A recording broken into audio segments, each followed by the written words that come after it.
Hello, my audience, and welcome once again to our online fertility awareness program, You and Your Fertility. Remember, we are doing the 20 Steps to Pregnancy series. This is episode 17. We have just 3 more steps to go. Today, we'll be talking about fertility screening. All this while, the 16 steps we have taken are basically looking at things that you can do as a person if there is no serious medical condition stopping you from getting pregnant. Additional things that you can do to just help your body and ensure that you actually achieve pregnancy in the nearest possible time. But today we want to look at something that could actually be wrong in the body. When something is actually wrong in the body, what do we do? Or how can you now tell or differentiate from just when nothing is happening?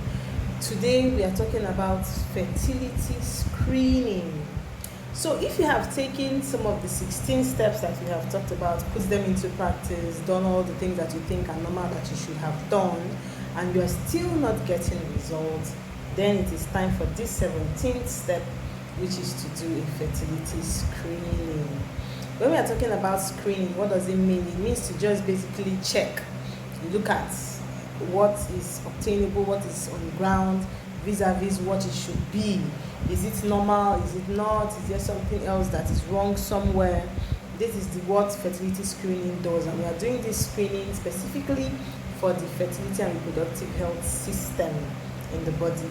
Now, the fertility screening is essential for both the man and the woman. I take it again. Fertility screening is essential both for the man and the woman. What does it mean? I will refer us back to the definition of infertility.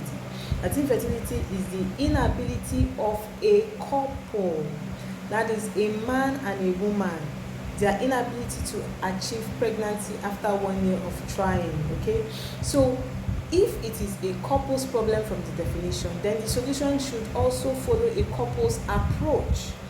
This is so important because this is one of the problems we are having in our fertility space right now. Screening and treatment is usually one-sided. Believe it or not, it is still happening even as we speak. So the first step for a couple who might have done every other normal thing, all these things that we've been talking about all this while, eating rice, taking supplements, detoxifying, having regular intercourse, all of that, eating the right things and all of that.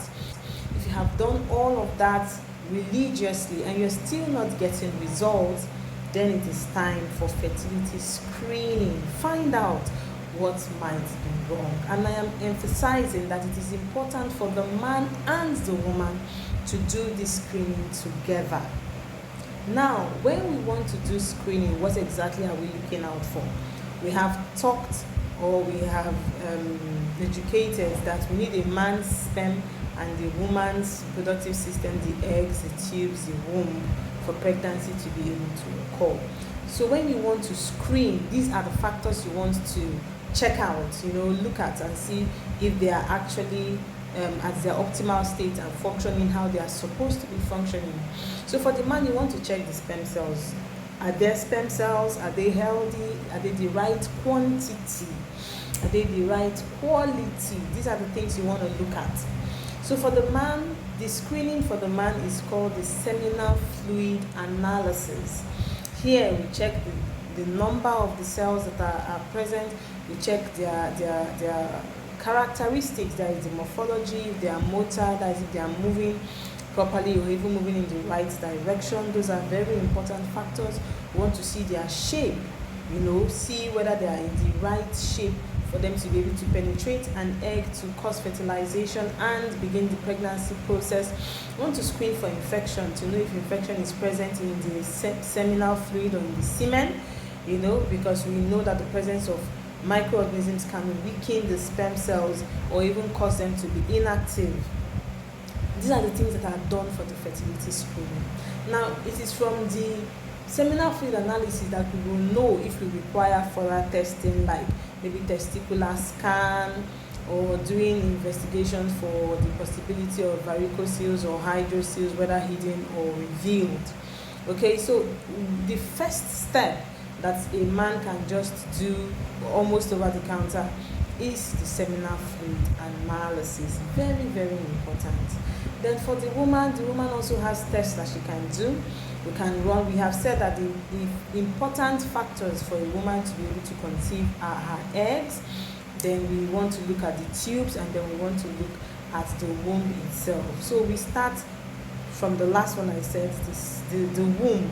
So the way to check this out is to do a simple scan, a simple pelvic scan, and tell us whether the womb is there, whether the womb is healthy, whether the womb has any condition that can stop it from carrying pregnancy.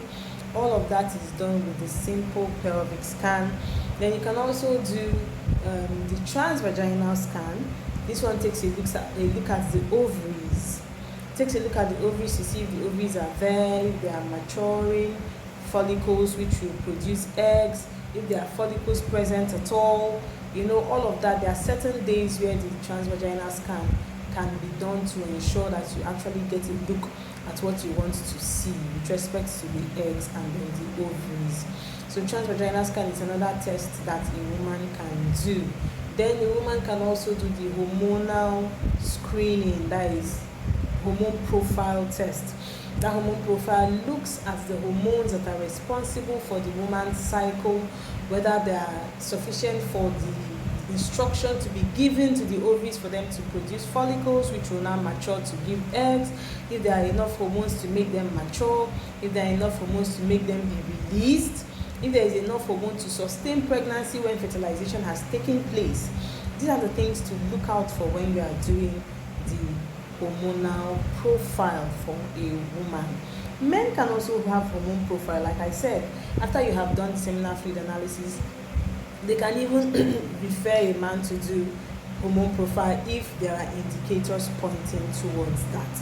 So it is important to take the first step and do the seminal fluid analysis for the man, and if there is need for other tests, you'll be told. For the woman, we said you will do the pelvic scan, possibly transvaginal scan, hormone profile, so that you look at the hormones and see if they are functioning properly and giving adequate instructions for the function.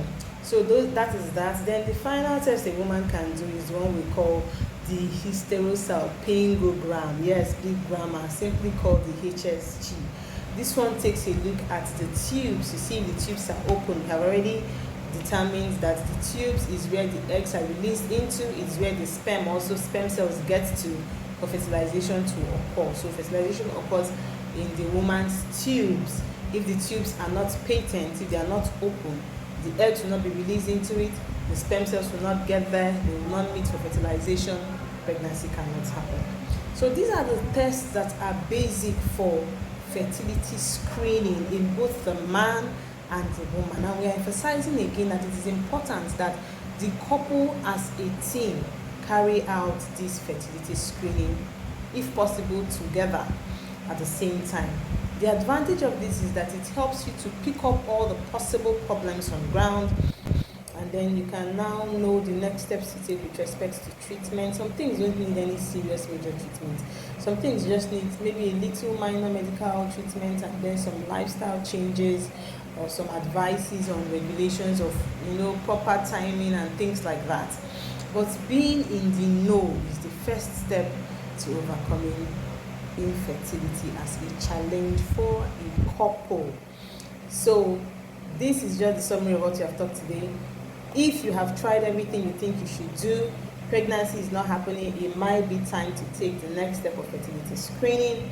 A man and a woman should screen together at the same time. For the man, you do first of all the SFA, which is the seminal fluid analysis. For the woman, you can do the pelvic scan, transvaginal scan, hormone profile, and then maybe if need be the HSG, which is hysterosalpingogram, to check the reproductive system of the woman. We hope this information that we've passed today has been useful. Please remember to like, share, follow, subscribe, so that you can get notification on all our videos. Follow us on Instagram at love_foundation_, YouTube at love_foundation, Facebook at love foundation. Thank you for staying with us. Remember, learn to teach others. You can do that by simply just clicking share on your screen right now, so that others can get to see it. And the more we spread the word about infertility, the better we make the world. Thank you for staying with us. Till we come again next week for another interesting edition